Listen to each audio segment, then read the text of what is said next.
Hvala puno, Cvetine.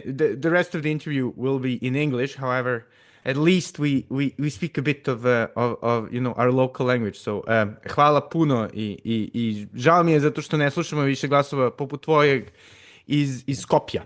Da, hvala na pozivu za ovaj razgovor. Blagodaram na pokaната. To bi bilo na makedonskom, možemo Ne. na svim našim jezicima. Ok, naravno, ja Izuzev sam pregovarač. slovenačkog, to nažalost. Izuzev, da. Ali zbog toga što je, recimo, baš interesantna tema za ove što nas slušaju, neki po zadatku, neki od što žele sa strane iz inozemstva, mislim da bi bilo najbolje da produžimo na engleskom. Okay. Okay. Awesome. Well, Cvetin, I mean, we're witnessing a very big change, I think, at the global level, but also at a local level, in which affects us all, especially in the media, given that, especially you've been a veteran of the Balkan media for what, almost like 20 years. Yeah, just some old. So how do you think this retraction of foreign aid is going to change much? Because we've been told that, nothing's going to change with the new Trump administration. Nothing ever changes. They told us experts who are working with the previous administrations, and the ambassador herself would tell us, the US is like an aircraft carrier. It takes so much time to turn. It takes years. It takes presidential terms to change course, if it changes course at all. And then we're seeing all this crazy commotion. I can't, even go to sleep from refreshing my Twitter feed from the latest developments. I mean, I know that the situations are similar in Macedonia, in Serbia, and in many other Balkan countries. In Macedonia specifically, the US has intervened twice to change the government, like brutally, very openly. Both times it was when the VMRO, the right-wing party, would be in power, and both times it was to help the left-wing party, SDSM, and the Albanians. Now, the first time VMRO was in power, just briefly, just for a few years, for the first time since independence, for the first time since, I don't know, 40, 50 years, we had a change of politicians. And immediately there was a coordinated effort to publish their phone calls, have foreign journalists come here to prepare reports how the government is incredibly corrupt, have the Albanian politicians begin protesting the lack of human rights. And then eventually the Albanians started a shooting war, a civil war in Macedonia in 2001, which brought down the government. And the US embassy and these programs, like USAID style programs, were focused on prosecuting the VMRO government, the right-wing government, and bringing back the old Yugoslav left socialist politicians back in power after just 2 years in opposition, and obviously making a lot of concessions to the Albanians. So these are the two main pillars, supporting the left in Macedonia and the Albanians. Yeah.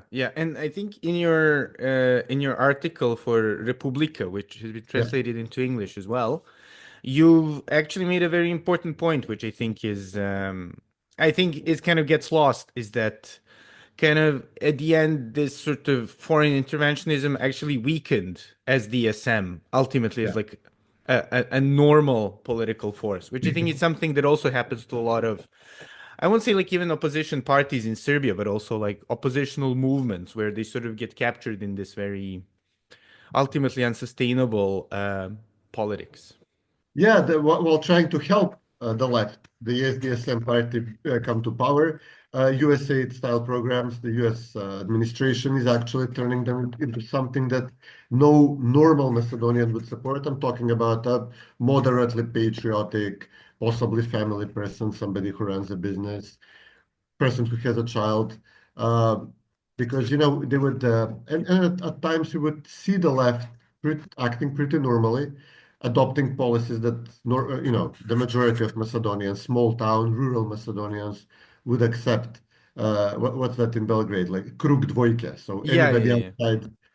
In Skopje, it's petka petnaestka. That's the buses which cover the central region of Skopje. And USAID would promote, would fund politicians in the left-wing party who can only exist in this central part of the capital, Skopje, operating from the Cafe Bar Brutalisk to Cafe Bar Krug, which is a very limited circle. This is not the way to create a national political party, especially as things that were asked from us are something even the left would reject, like the Greeks would insist that we sign off that all the historical figures in Macedonia belong to Greece and that we should change our name and that we should stop asking any questions about Macedonians living in Greece. Uh, the left accepted this, but the left has built its reputation on fighting the Bulgarians in the Second World War.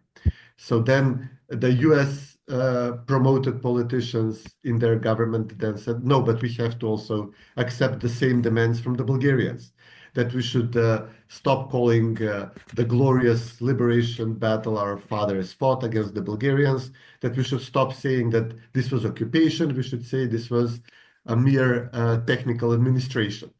And half of the even in the left-wing party, even in SDSM, they accepted the concessions to the Bulgarians.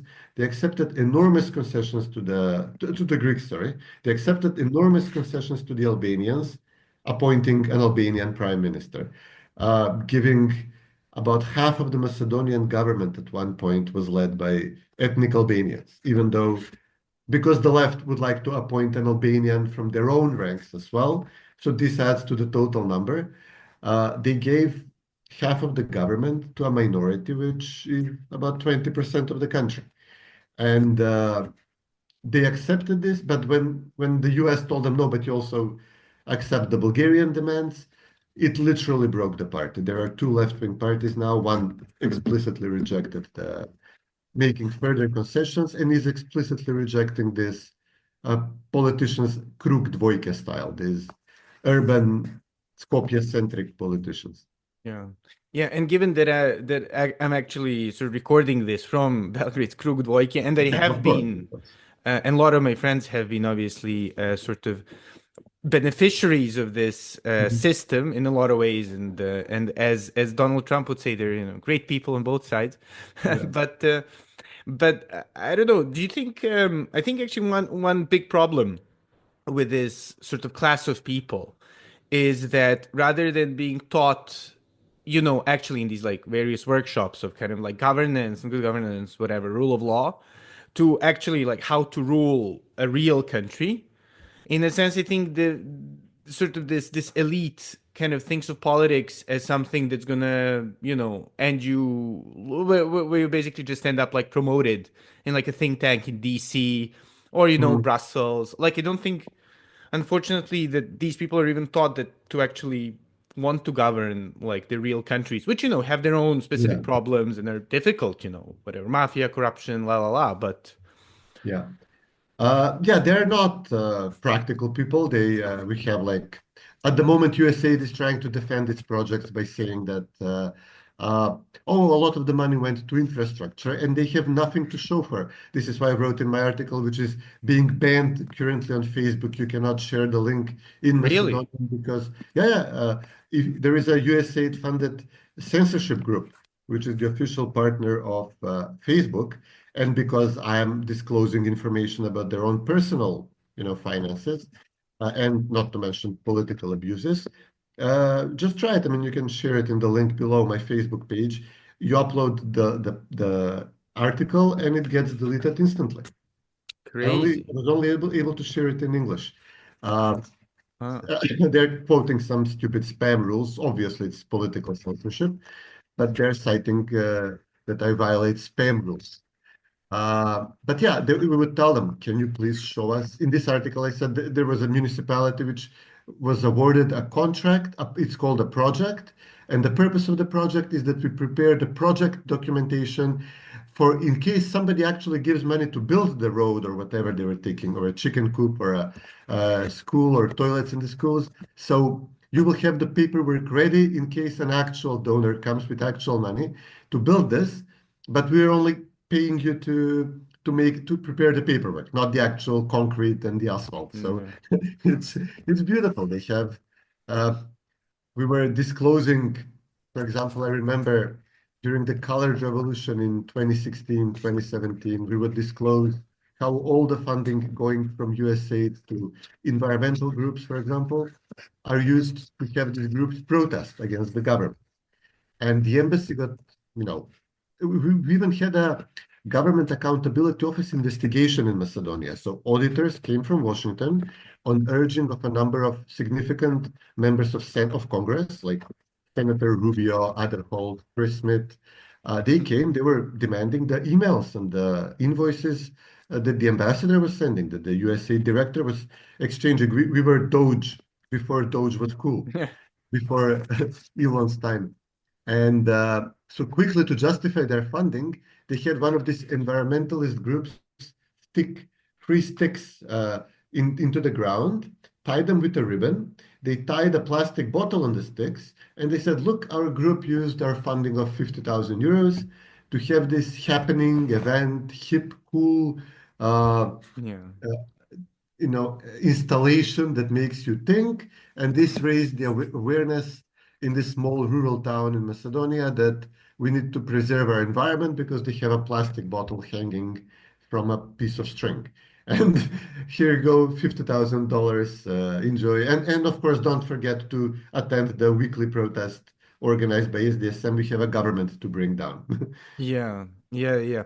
And I think, I mean, given that currently we're undergoing yet another round of protests in Serbia, Mm, and that a lot of people, well, I wouldn't say a lot of people, but like very prominent people supporting the protests, yeah.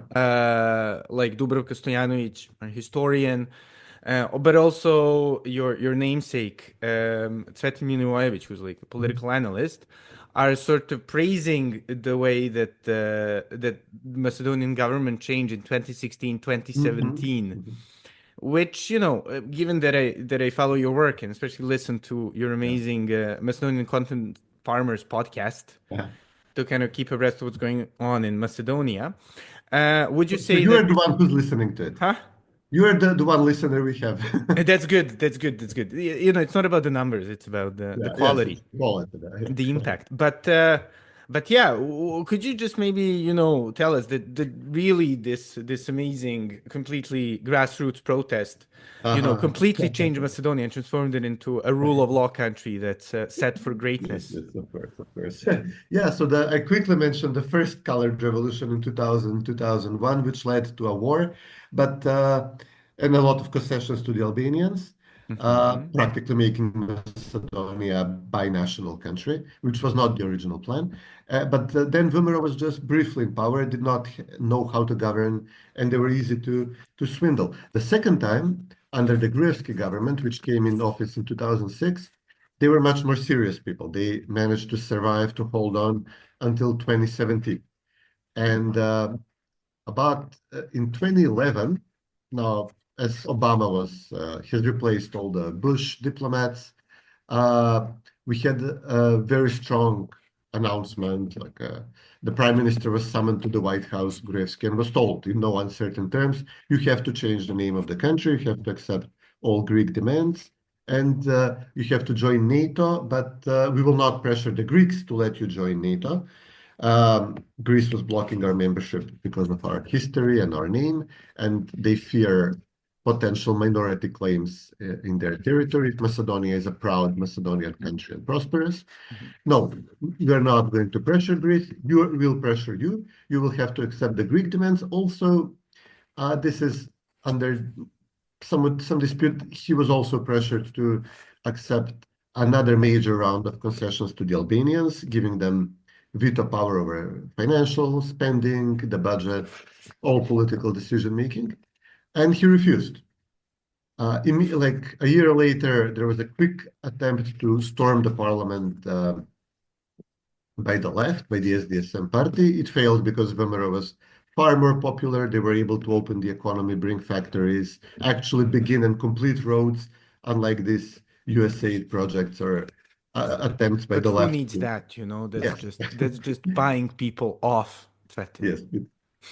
Gruevski was actually charged for corruption because he signed a contract for highways with a Chinese company, and for corruption, you have to have like a quid pro quo, and the actual criminal charge of a prosecutor, I will get to her a little later, was that the benefit got was not financial. She could not find invoices, overpricing, etc. He got popularity. He got popularity boost by building two highways, and Really? this That was actually like literally, part of the case. I shit you not, this was literally part of the criminal case. Because for abuse of office and corruption, there has to be like something you gain out of the abuse. You can't just abuse power for power itself. And this is the best they could find. Nice. Well, but that's what you get with like really independent judiciary. And I'm sure the judiciary did not receive any foreign funds. No, no, the ambassador comes out and says, we paid $500 million in your judiciary, and the results are disastrous. What's happening? And, maybe grab Well, a that mirror, happens. ask yourself in the mirror, maybe how that happened. So Okay, yes, so they turned the spigots on after this failed quick attempt to topple him in 2012. And they said, no, this will take preparations. He's popular. The people love him. He's standing up to Greece. Media outlets love him. Or basically, okay, he's working with the media outlets. Um, of course, he was working with businessmen who owned media. So yeah, but there was actual, people were actually feeling a significant economic increase, and also coupled with not taking commands from our neighbors or from anybody abroad. So this was actually popular on its own. A lot of the media were actually following him in his style, not because they were paid, but because this was what the people wanted. So USAID spent about 45 million since, I don't know, about 4 years leading up to the Colored Revolution, so 2011, 2012 until 2015, 16, 17.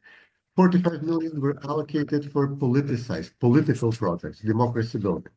A lot of this went directly through the Soros Foundation, which was giving additionally its own funding. So they would get like 5 million grants to build the civil society sector, and then they would distribute these funds to smaller NGO groups who were required to protest, be active on social media, and find ways to attack the government in their own field. Um, Millions upon millions were given to have prosecutors, judges to Washington and back, build capacity there. This money would go to companies based in Washington. So there's also a significant element of money laundering, which is alleged and I guess investigated now by Doge.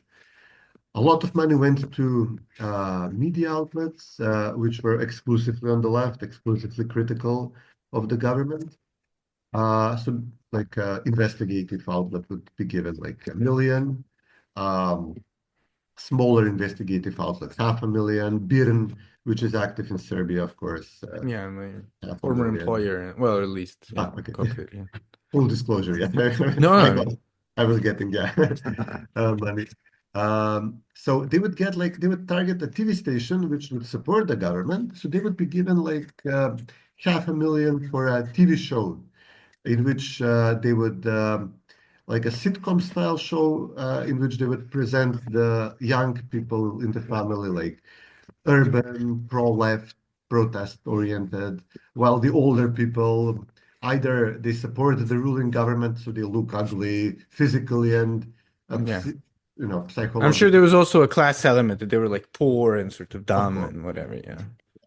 the mother would be afraid to stand up to the father, so she would vote for the government because she's so afraid. Or she would face corruption at her job from the party political officer, but she couldn't stand up to him. And this was used, for example, to have this TV station change the editorial policy in its news. So in some places they would literally produce news items, but in other places they would give money in a TV station to tell them, okay, the government is going to change one way or another. You'll be on our naughty list when it Hmm. does, but if you do this, you get some money, but you're also buying some protection for yourself after the change of the government. But you can also say, listen, I'm not producing a critical news item. It's just a comedy sitcom. right? It's Yeah. a TV show. And sorry, and was the TV show popular? No, no, you can't like it was clearly What fake. was the name? Sorry. This was the Markovsky family was this Okay. specific show, and this later became famous because of all the corruption allegations. Because these circles around the diplomats here, you get a lot of drugs, you get a lot of prostitution. They have a lot of money. They can appoint you into the government. This is like a license to print more money if you are on their good list. So these are very crazy circles. They Hmm. go around in like a U.S. diplomat is a god here. And the main actress in this TV show was later arrested because her boyfriend was charged with organizing a transport of cocaine, but not like something in a truck, not something small. It was 700 kilograms, which he put in a submarine which sailed from Latin America to the UK, and it was intercepted near Spain. That's So impressive. I mean, that's that's to be honest, that investment in skill building in yeah. Macedonia, in like naval logistics, pays off. Yeah, I'm not even mad. Probably one of the bigger USAID funded projects that I'm was joking. We're not alleging that USAID actually funded this, but if no. they did, that's a great skill building project. So yeah, media, they would have obviously a number of LGBT projects, a number of minority rights projects supporting the Albanians. It's never a minority rights project for Macedonians in Greece. It's Yeah. always Albanians in Macedonia. Yeah. Um, so whole around whole spectrum of NGOs working to bring this guy down. It would have done nothing, but eventually they pulled out all stops. So obviously they were recording the prime minister, the entire government all this time, and basically the U.S. government gave license permit to hold over intelligence officers in the Macedonian secret service, the UDBA, the COS types, to Yeah. um, practically analyze the recordings, pull out what can be construed as making the government officials look corrupt, look vain. So another criminal charge is that the prime minister ordered the purchase of a Mercedes, which was armored, which was used to drive around Angela Merkel and James Mattis. So the money were again not stolen, but the benefit for himself was that he would also use this vehicle from time to time. But the recording made him look vain because he asks, "Oh, it has the flat screen TV. Oh, great. Okay, that's also important to have in the car or the Yeah. Yeah. butt heaters, right?" Okay. Uh, so they would select the from actually record everything was recorded, obviously. The US insists that this was done by our own Secret Service, which was under control of Gruevski, but also recording him, and also had courageous whistleblowers who worked in the UDBA, but were so outraged by the wiretaps happening now, not by the past wiretaps. Now they became outraged in their Mm. old age. So they had to share this with the opposition party. Uh, and there are no recordings of the opposition party, which should be the focus of the cruel, evil Gruevski government. So Gruevski does not have wiretaps of this SDSM leader Zaev, who is a story in himself, his character and personality and personal corruption. But Zaev has recordings of the prime minister. So this story was served to these media outlets who swallowed it whole. And the US insisted we have to appoint a special prosecutor who was this clueless lady from a small town completely out of her depth, but who was told to prepare, who was given dozens of criminal charges against everybody in the government, Hmm. and was told, by the way, you also have license to go after businessmen. So she went after them in the stupidest way possible, asking them to send furniture to her apartment from their furniture store, like the stupid level of corruption, but also corruption where she would send a guy who was briefly famous in Serbia, Bojan Jovanovski, Boki 13, Of one of course. the Yes. Yes. Yes. this Was he her enforcer? he was the enforcer. She sent the most outstanding, in a sense, noticeable person in the world, like homosexual, obese kid with bleached hair, with a Okay. Louis Vuitton bag to a businessman to ask for $1 million in cash. Yeah. Uh, Well, she cared about representation. yes, but usually you have to keep a slightly lower profile in this in this No, no, situation. but you want to challenge the boundaries, the norms, you Yeah. know. So they thought, as you said, like as Yeah. the SDSM party believes nobody can touch us, we have the U.S. protection. She also said nobody can touch me. I can do the stupidest corruption Yeah. level of corruption imaginable. But Yeah. they were successful. In the end, we had again, of course, an Albanian terrorist attack from Kosovo with the U.S. embassy saying, "Oh no, wow, scary that this happened. We would hate to see this happen again." During the protests, we had constant protests. Again, attempt to storm the government. They actually burned down the offices, a downtown Skopje office of the president in a residential building with people. They burned down an office at the ground level with apartments above it. Hmm. Uh, so yeah, it was crazy, crazy few years. Full support from the U.S. ambassador here, literally sent to, you know, arrest, bring down the government, and install a new one. And eventually, they basically provoked. Vimera was also organizing counter protests. At one point, obviously, they provoked the Vimera protesters to them. Today, they stormed the parliament at the end of this uh, campaign. And of course, like in the US example, they made the right look like nationalists, crazy people, violent thugs, while, look at the poor left, attacked without any provocation.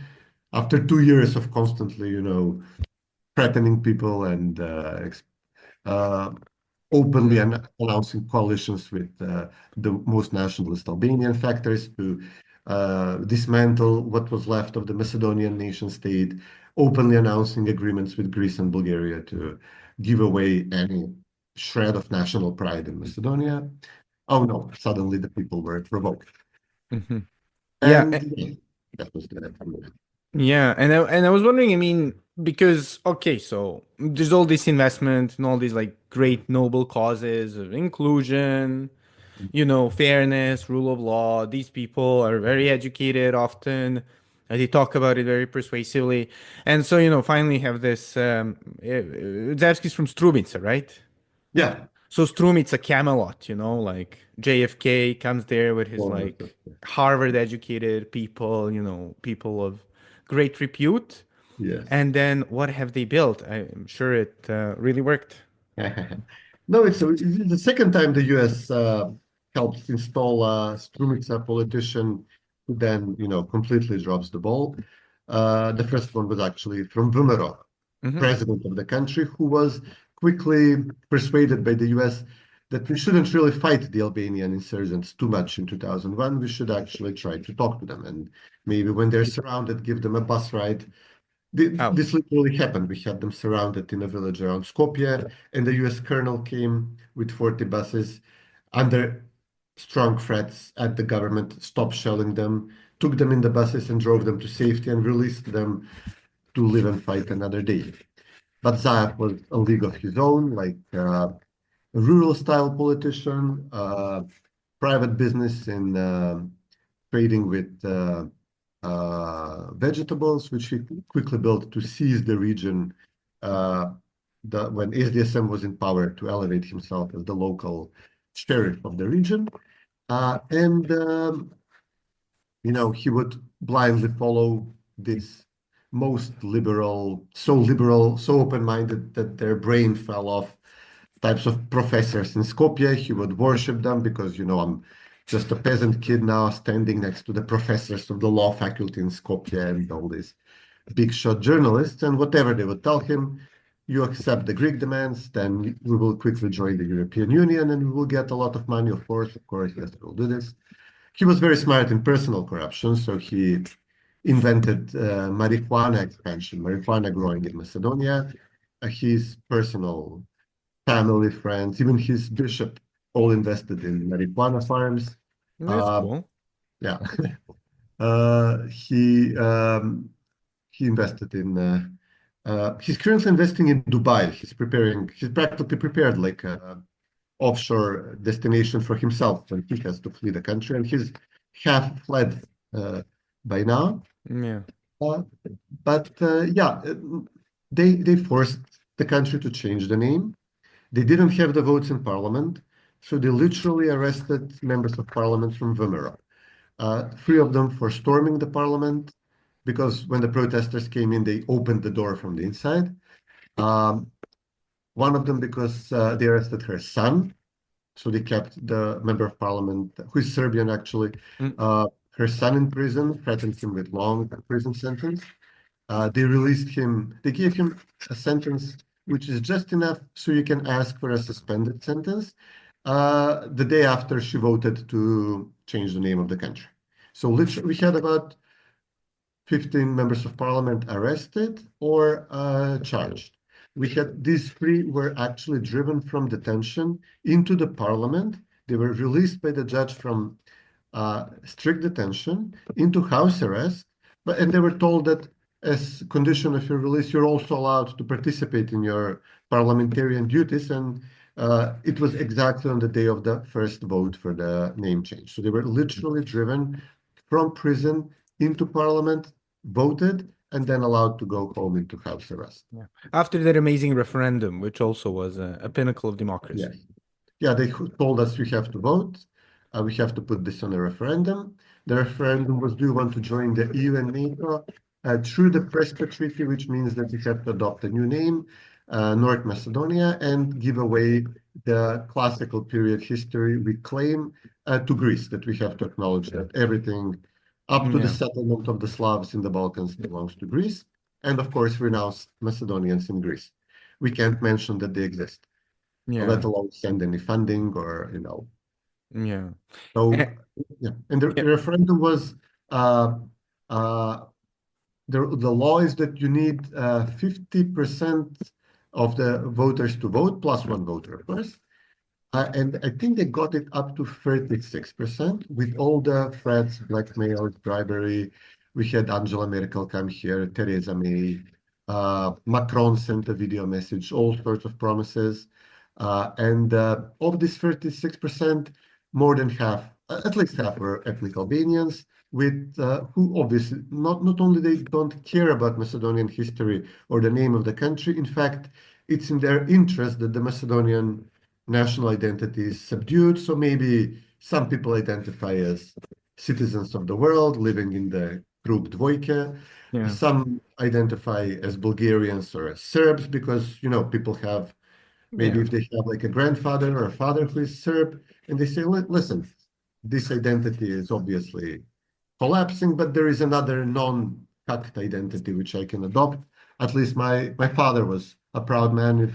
If all the other elements of the Macedonian identity are being now poured down the toilet. Vlach resurgence, obviously, people who identified as Macedonians rediscover their Vlach heritage. I mean, good for them, but Yeah. this was a tremendous pressure from abroad to assault the Macedonian identity, and then we would have sub-identities develop. So this is great for the Albanians, Hmm. and they would stuff ballots in villages which are depopulated, people who live in Switzerland but have Albanian, Kosovar, Swiss passport, and Macedonian passport, and Yeah. haven't been in their village or come once a year, and they voted like in 90% turnout So it rate. was basically a cosmopolitan vote, which Yes, still yes. didn't manage to get up to 50% plus No, whatever. Yeah. not even close, But and then that who cares? You know? that started really arresting the members of parliament. They said no, of course. Now, if it was like, if they were pressuring Vomero, the new leader of Vomero, that you have to vote. He eventually said no, but he had to. He was under enormous personal pressure. He called for boycott on the day of the vote. He actually didn't even call for boycott. He said, "I'm personally not going to vote." Yeah. A lot of them were people who were bribed and blackmailed. They said, like officials from the previous government, they would say, I will vote. But again, a large majority of Macedonians boycotted this referendum, and then they started arresting members of parliament to force them to force the vote regardless. Yeah. But I mean, okay, like at least whenever, in Serbia you have this like discussion about, okay, well, kind of everybody's a bit corrupt and everybody's like, trying to jig the system a little. But then, the unique selling point of this, enlightened pro-Western, whatever class of people is that, well, but we're actually going to make life better for the people here, Yeah, which, ultimately is what people care a bit more about, especially in the short term than whatever, like the name of the country, identity, whatever. yeah. But like, how was it on that front? Like, was it a renaissance? There was a renaissance before in this period of No, the I previous remember Gruevski Macedonia actually government. always being like, oh, like first doing business list, like super, Exactly. like actually I think the wages were higher than in Serbia or much higher than in Serbia. From accepting Belgrade, yes, for a while, Yeah, as yeah, the yeah. No, it was like very going well. But yeah, there was this major push to bring in foreign manufacturing in the country and to open up the banking sector, which was held by two people. So we had lower interest rates. So under Gruevski, there was an actual noticeable drop in unemployment, and people started getting a second car, going to a second vacation, Yeah. or first in some cases. Um, but and then under HDSM, so some of these factories, they all remained in the country. Some Hmm. of them expanded. No major new factories came that so that he could claim that Zaev, the SDSM government, could Hmm. claim that we're benefiting from this. They adopted policies of increasing the minimum wage, which was partially funded by the budget. So they would loan money to slosh money around into the economy, and this not through productive means, just by increasing the wages. This obviously caused inflation at the worst possible moment when COVID and Ukraine hit. So they would always say, okay, yeah, but we had COVID, we had Ukraine. Gruevski would say, sure, but I had like the the The mortgage or collapse real crisis. estate Yeah. collapse, and not to mention the colored revolution, which you idiots started. So I had domestic Yeah. obstructions. He was literally meeting a major investor for a manufacturing company in the government when SDSM tried to storm the government. So, it doesn't look good for your business meeting when a brick flies through the window in the middle of the meeting, right? Admittedly, no. Yeah. So at least he would say, at least I was not sabotaging you. You Yeah. had this crisis, and your policy was to increase salaries without increasing productivity, which obviously made inflation much worse.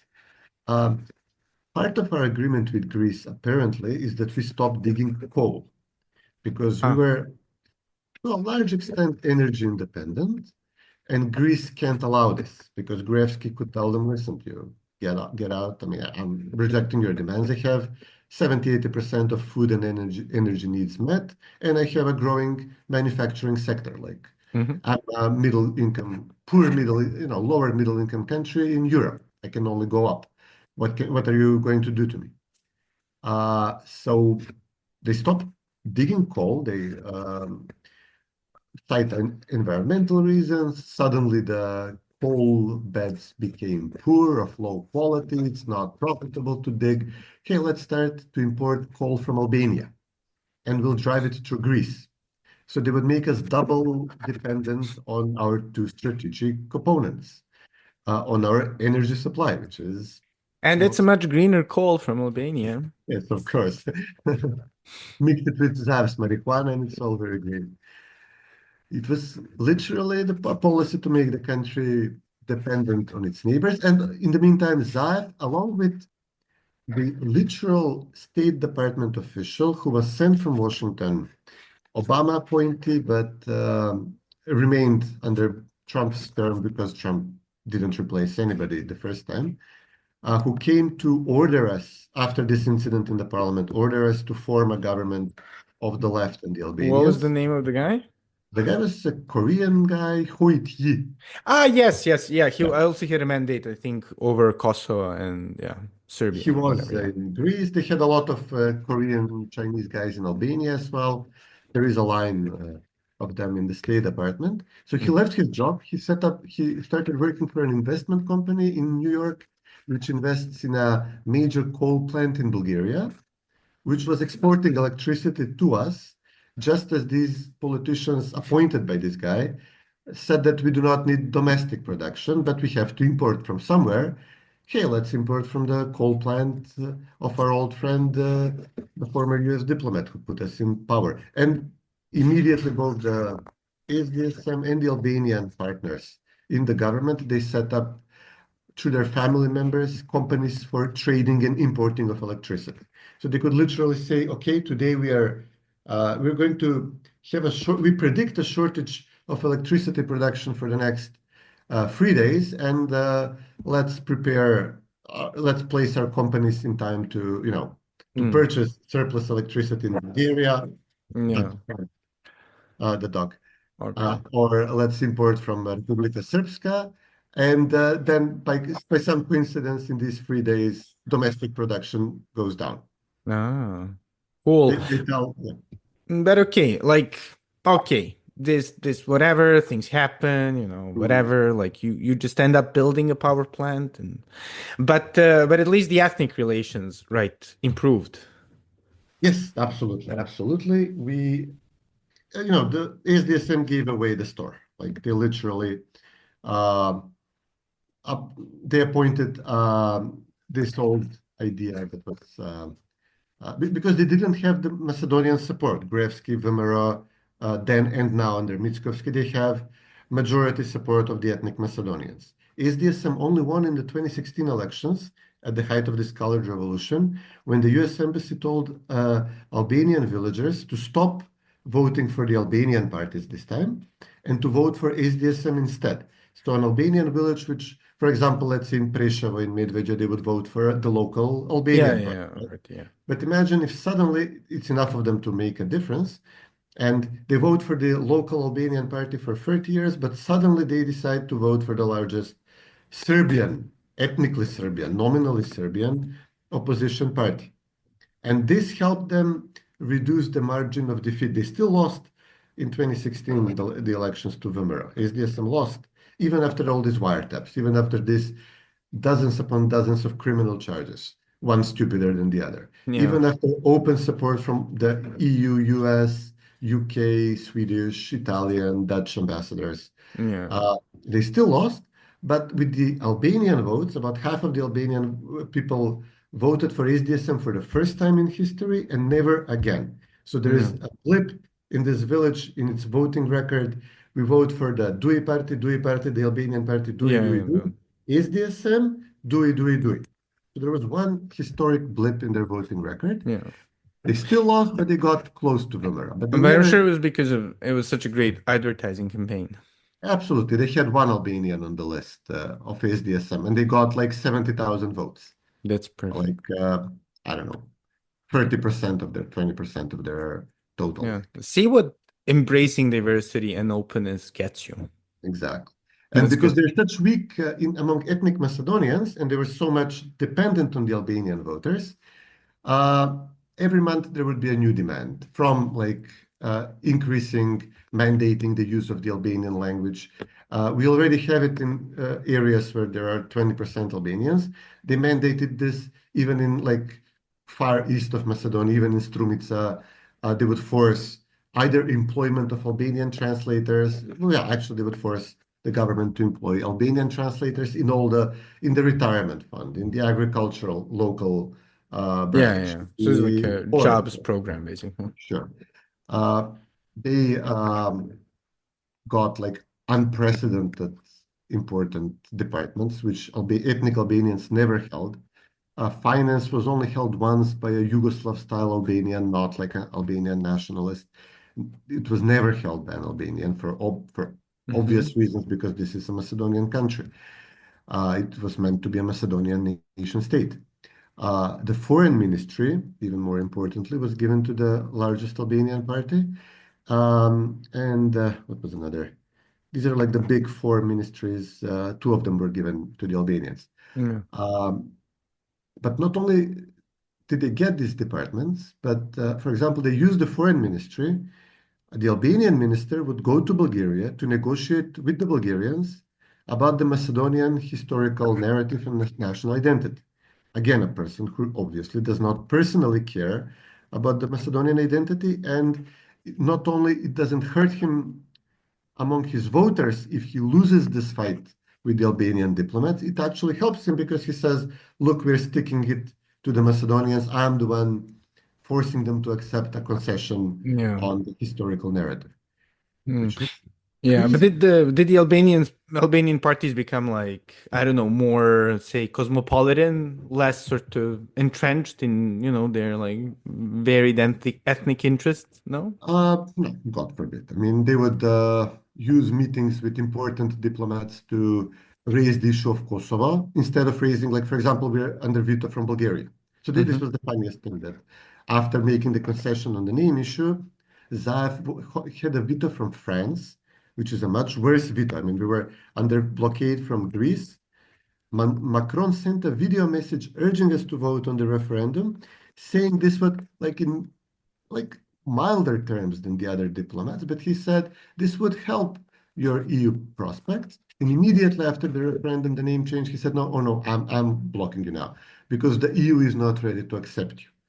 This destroyed their reputation. Macron, they're a serious country. It's beneath them to block a small nothing of a country. So he lifted his veto after a year, maybe.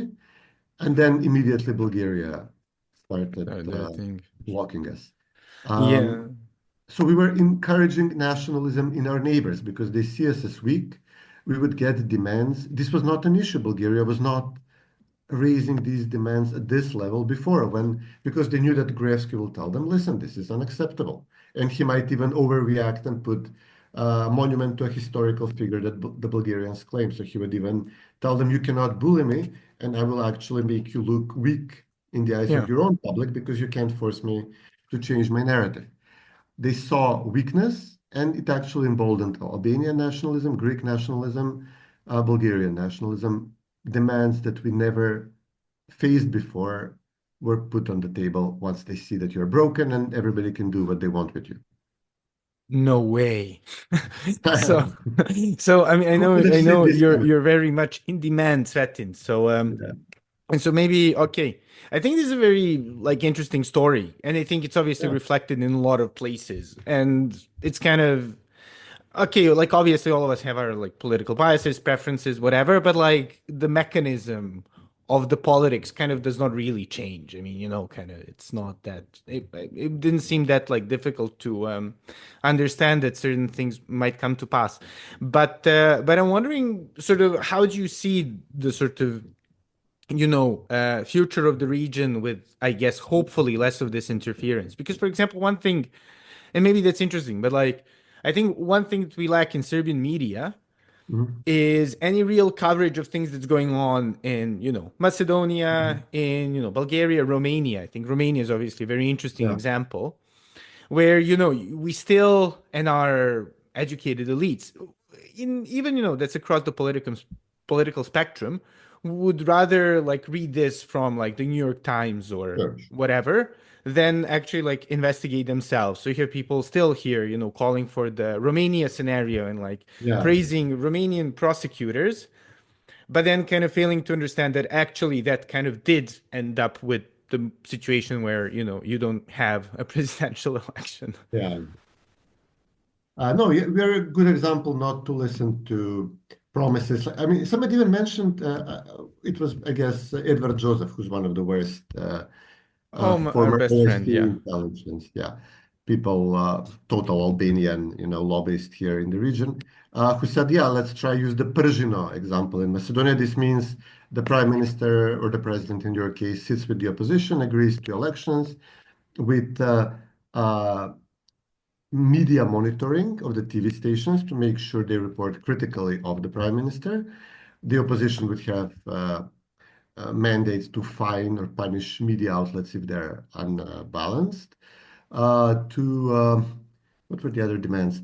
Opposition control over the welfare spending, agriculture subsidies that are paid out. So, like, they would be able to use public funding to, they would say stop buying the votes by the SNS, but then they would buy the votes themselves.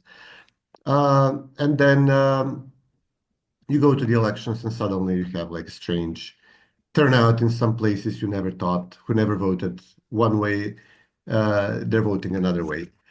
So this is the model that they're recommending to Serbia, and I think described what happens afterwards. That immediately you drop off the radar. You cannot even get the most basic requests from the people who put you into power. Like, let's just open the EU accession talks. So this was the first step on the road to EU. Even this, Zaev didn't get. Okay, he failed to get this. At least he should get some infrastructure funding so that people in Serbia would say, "Oh, look." They tricked the Macedonians on full EU membership. Okay, maybe that's unrealistic, Yeah, but but I'll get the at money least or they whatever. got Yeah. billions for infrastructure. Instead, the US forced us to sign a contract with Bechtel. I think you have a contract with Bechtel, which I Of guess course, you're yeah. I'm sure trying to that balance. was not forced. Yeah, not forced at all. In our case, they had an Albanian official sign the contract. Had an Albanian official choose the routes where the highway would go. So practically, we had not only we gave the finance ministry and the foreign affairs ministry and a bunch of other healthcare, education to Albanian officials. Usually, they would get one of education or healthcare and a few lesser ministries.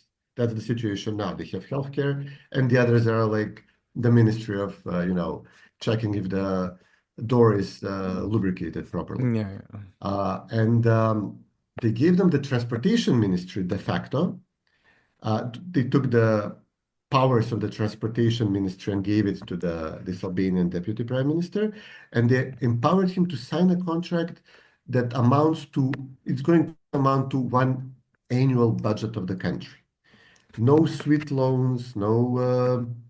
The worst of all, after we made these concessions to the EU, under Gruevski, we were able to secure like 50% funding for a highway from the EU, even more than 50. And after the contract, he would deliberately name the highway Alexander the Great Highway, just to show that even though it was built by a Greek company, just to say, you didn't buy me. We're not Yeah, sold. You gave us like normal amount of money for a country in the region. What you give to Montenegro, you do not own us. yeah. So this was under the hostile anti-EU, anti-Western government of Gruevski. Now these supplicants, these reptiles who do not have invertebrates, I think was the Hmm. word I was looking for, in their relationship to the West. Uh, Instead of being showered with infrastructure funds, they signed a no-bid contract with Bechtel, and the EU immediately tells you, listen, we cannot possibly give you any money for this. There was no competition. Ideally, it would go to an EU company and definitely through an open competitive process. You're dropping billions out of your sleeve, out of your hat. Uh, we still this guy decided that the main routes where we will build like 4 new highways, it will be a link to Kosovo, a link to Albania, a link between two Albanian majority cities which already have a highway, uh, a highway through the native village of the leader of the Dewey party, which was holding the reins of power in the government, where all his relatives have bought the land along the route beforehand.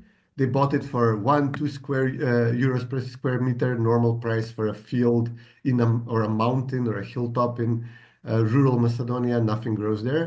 And now they're selling it for 40. Yeah, yeah. It's Good crazy. deal. Good That deal, is a good good deal. deal. Nice. But okay. I mean, I'm not sure how much you have time, but maybe just for the end. So, do you think that, things will start happening, that, you will be able to post your article from, a reputable media on Facebook now, or not Oh really? yeah, I mean, this is a nuisance. This is actually a very funny move that might lead to possible review of this process, which is long overdue review of the process, along with all the other hopefully reviews and maybe even investigations that are coming our way about these fact-checking groups, these media outlets, etc. What will happen generally? I mean, okay, we are in NATO. Most of us are in NATO. Trump says he would like to stop the war in Ukraine. So these are all good announcements. Yeah. We also had some terrible things happened, specifically when a left-wing government in the US leaves and a right-wing government comes. I joke that all the stuff they planned to do to us over the next 4 years, they have to now condense it after they lost the elections. They have to condense it in a few months. This is sort of our war in 2001 started as Bush was being inaugurated. Um the incident in the parliament, the climax of the colored revolution in Macedonia happened as Trump was inaugurated in his first months in office. So, this is also a scary time. One of the big ideas, the heavy lifting in the region would obviously be if Serbia is compelled in some way to switch allegiances and actually make some kind of a land deal with Kosovo, but also maybe deals with Serbia, Montenegro, maybe some deal to influence Macedonia. So as compensation for giving away Kosovo and severing ties, the old Grenell proposal, I think it's been widely discussed in Serbian media. If this starts happening, under the previous government, where the Albanians were the major factor in Macedonia, the next morning we would have a Republika Albanska in a big chunk of our territory, and possibly like full secession. At the very least, like a federal Albanian unit. At the moment, Mickovski Vomero, like the patriotic Macedonian option, holds power in the country. To some extent in the security services, in the judiciary. This is now, of course, a process, but they have some influence in these. They have control in the parliament and the government, and some influence in these entrenched deep state structures. So if this starts happening, we might be able to survive as a country, but it will be, all hands on deck, all the contacts that our prime minister has now developed with, a Macedonian, Canadian, American businessman, Mr. Pavlovsky from Rumble, and a number of businessmen in his circle who are actually politicians in his circle who are now becoming significant, serious government officials. Prime Minister Mickovski was in Washington, met with he had some undisclosed meetings. He had a lot of disclosed meetings with cabinet members, intelligence officials. So yeah, I'm hoping for the best, but we'll see what happens. Yeah.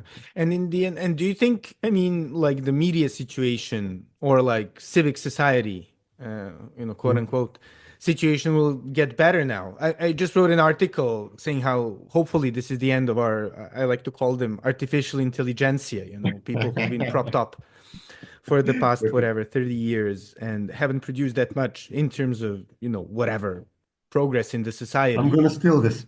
Please do, please do.